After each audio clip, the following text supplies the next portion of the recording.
Okay, good morning or afternoon, everyone. My name is Ahmad Afandi, and I am very pleased to deliver my business presentation today for the final term examination of English for Business Communication. The topic I have choose is a market analysis of Indonesia's smartphone industry, especially uh, focusing on the latest development and competitive landscape in 2024. Okay, let's just start with a surprising fact. A brand that many Indonesian customers were unfamiliar with just a few years ago, Transsion, is the number one smartphone vendor in the country. That's right. It has even overtaken brands like Samsung and Oppo, which used to dominate the market for many years. So, in this presentation, I will walk you through the current condition of the Indonesian smartphone market share comparison between 2023 and 2024, who the key players are and how they are performing, engineer strength and customer behavior, and the last is some opportunities and challenges that companies should consider going forward. In 2024, Indonesia's smartphone market experienced strong growth. According to IDC, the overall market increased by 15.5% year on year. This is a significant and indicates a strong post-pandemic recovery.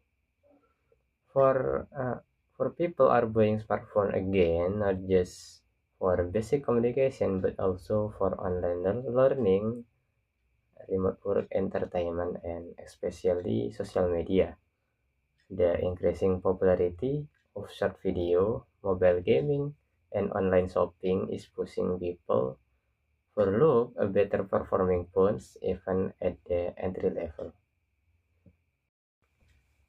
Okay, now let's look on the data.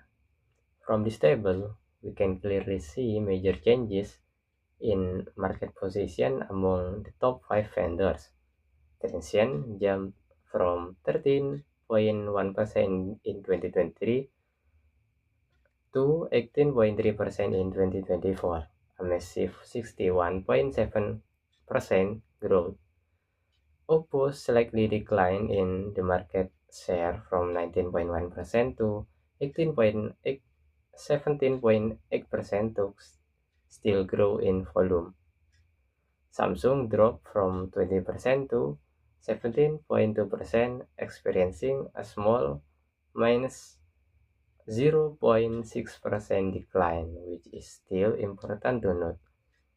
Xiaomi went from 14.8% to 16.5%, growing 28.5% largely to their online first strategy. And Vivo, while strong, only grew by 9.2% from 16.2% to 15.3% in market share. This show a very dynamic and competitive environment. Okay, let's talk about the brands. Transsion owns brands like Infinix and Tecno, which is aggressively priced and offer attractive feature for young user, especially user who like gaming and photography. Oppo and Vivo are known for their strong offline presence. They have shops and service center everywhere, which is makes them trusted by buyers who prefer face-to-face transaction. Samsung still hold a premium image, but its decline show uh, it may be losing touch with budget conscious Indonesia's customer. And the last, Xiaomi. Xiaomi is perform well thanks to the offline online flash sale and partnership with e-commerce platform like Tokopedia, Shopee, and Lazada. Uh, there is some buying behavior of Indonesian customer in 2024. There are affordability and value for money. Phone price between 1.5 to 3 million dominate the market. People when good camera, large memory, long battery life, and fast performance, but still within budget. Also, thanks to e-commerce, many users are buying smartphone online, especially during flash sale or 11/11, 12/12 event. And also, gaming and social media performance are matters. Features like high refresh rate, gaming mode, and high resolution front camera are big selling point. Okay, so what does this mean for business? There are some opportunities, also challenges. For opportunities, Indonesia has a young population and one of the highest internet usage rates in Southeast Asia. Also, many people still use older phones, so the upgrade cycle is still ongoing. And also new user in rural areas are just join the smartphone world.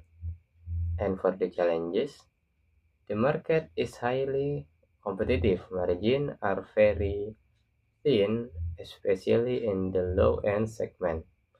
Uh, Next is currency exchange rate affects pricing since most smartphone components are import.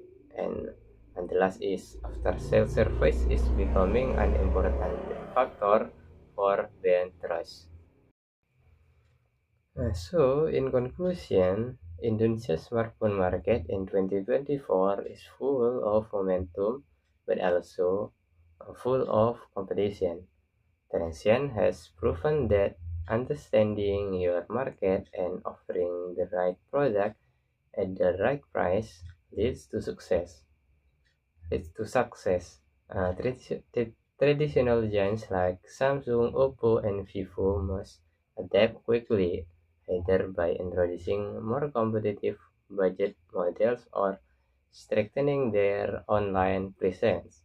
My recommendation is that smartphone vendors should one focusing for online marketing strategies, build local assembly or service manufacturer to reduce costs, and offer devices that cater to Indonesian young and digitally active population.